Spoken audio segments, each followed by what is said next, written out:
Olá, galera do primeiro ano, como estão vocês? Espero que estejam todos bem. Iniciamos a semana 3, né? E eu estou nesse vídeo para comentar com vocês as questões para que vocês possam respondê-las corretamente. Vamos iniciar com uma mensagem bem legal para vocês ficarem bem animados. Nunca troque o que você mais quer na vida pelo que você mais quer no momento, pois os momentos passam e a vida continua. Então confiram aí as questões, vamos comentando devagar para que vocês possam entender e responder todas elas com tranquilidade. Primeira questão: como se sabe, toda e qualquer interlocução está condicionada a alguns requisitos básicos para que haja uma perfeita sintonia entre os elementos envolvidos, principalmente o emissor e o receptor. Partindo desse pressuposto, comente acerca de algumas ocorrências que porventura interferem em tal materialização, especialmente sobre ambiguidade. Então, o que essa questão está te pedindo? Para início de conversa, interlocução. O que vem a ser isso? Interlocução é uma situação comunicativa, é um diálogo, é uma conversa. E dentro de uma conversa, algumas coisas podem atrapalhar, podem causar sentidos diversos daquilo que se quer expressar. Então, dentre esses fatores que podem atrapalhar uma conversa, uma interlocução, nós temos a ambiguidade, que nada mais é do que um duplo sentido. Por exemplo, dentro de uma conversa, você pode de repente falar alguma coisa que vai causar um efeito engraçado. Por exemplo, tecido para mulheres de 2 larguras. Mas, na realidade, quem é que tem 2 larguras? É o tecido ou a mulher? Então, de repente, pode se tornar engraçado. Mas também pode ser danoso, pode ter causar algum problema sério. Então, a gente tem que ter muito cuidado se a nossa intenção é ser objetivo, se a nossa intenção é ser claro, se a nossa intenção é orientar, né?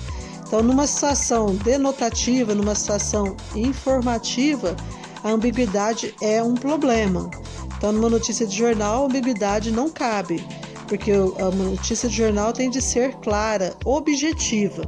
No entanto, em textos literários, numa charge, num quadrinho, num cartoon, a ambiguidade passa a ser uma ferramenta, um recurso, tá?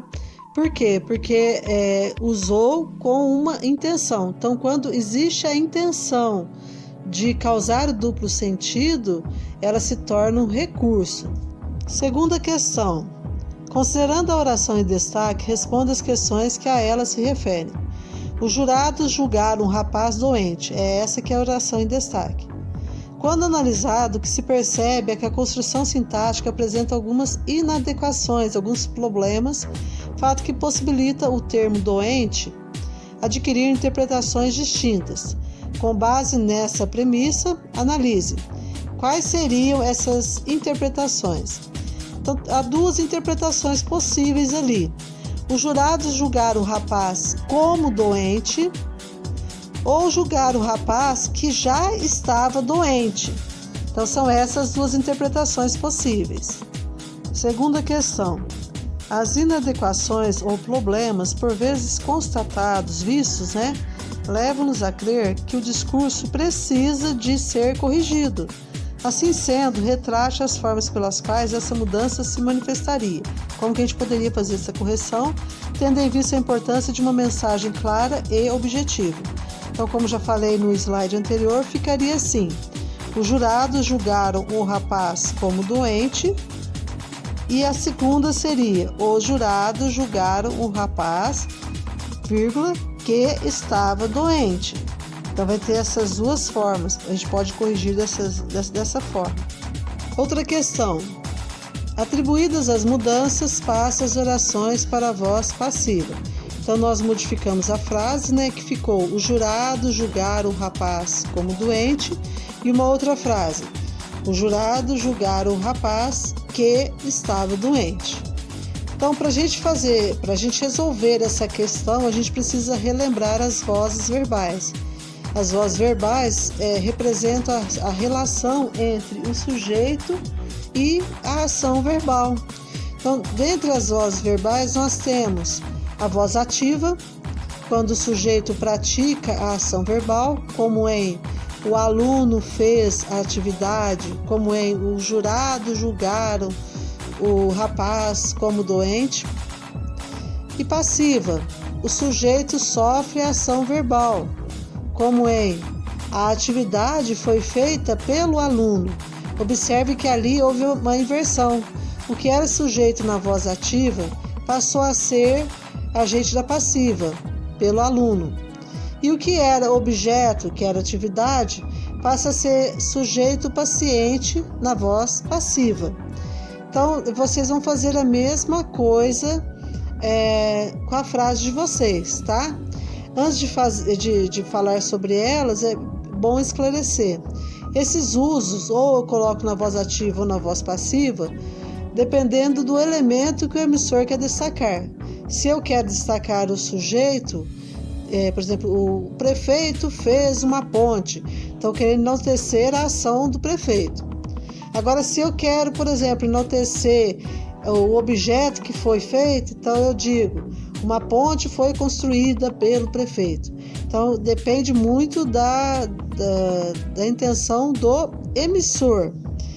No caso da frase que nós estamos analisando, né, o jurado julgar o rapaz como doente, então essa primeira frase a gente poderia colocar da seguinte forma: o rapaz foi julgado como doente pelos jurados. E aí a gente passou para a voz passiva.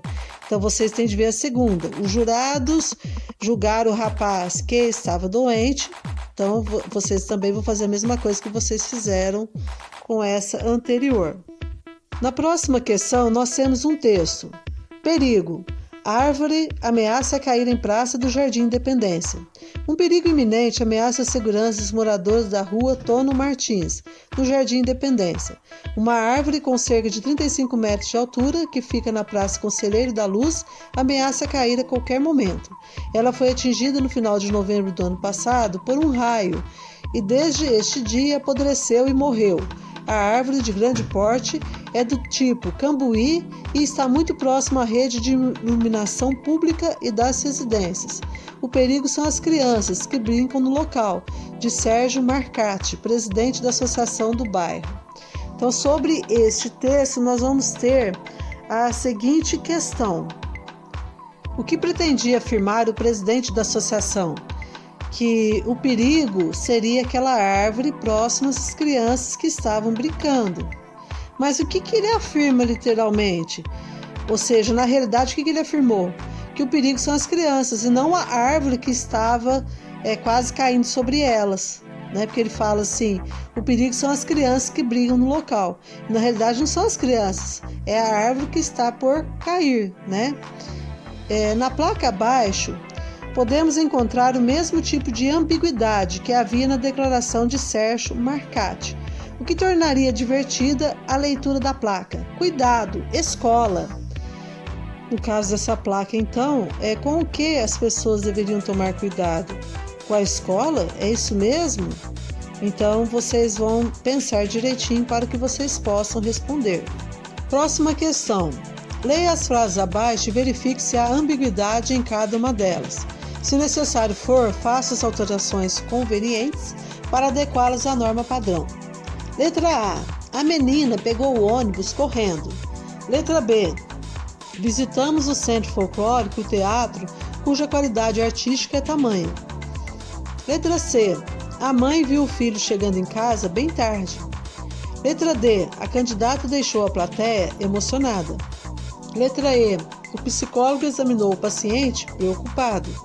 Então, na letra D, para deixar bem claro que foi a candidata que estava emocionada, a nossa frase ficaria assim: a candidata, vírgula, emocionada, vírgula, deixou a plateia.